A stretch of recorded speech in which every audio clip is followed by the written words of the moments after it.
లక్ష్మి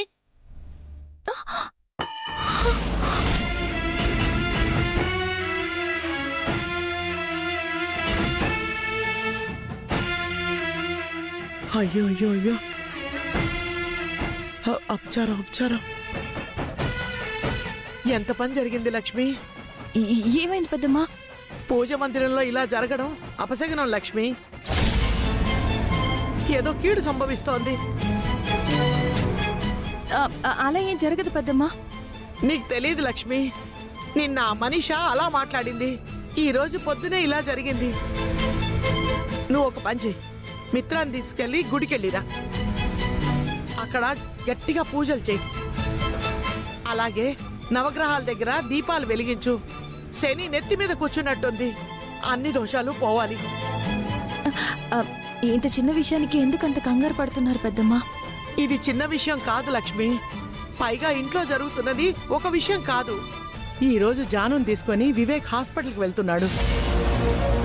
ఎందుకు పెద్దమ్మా? జానుకి ఏమైంది? నీకు విషయం తెలియదు కదూ.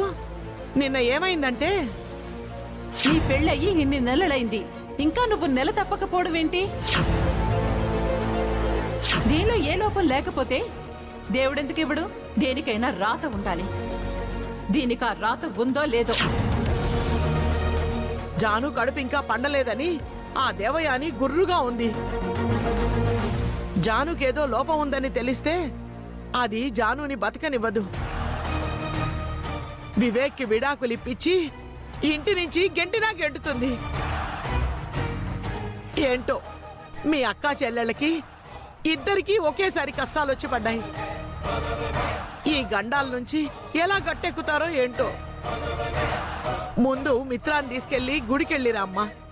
అంతా దేవుడే చూసుకుంటాడు.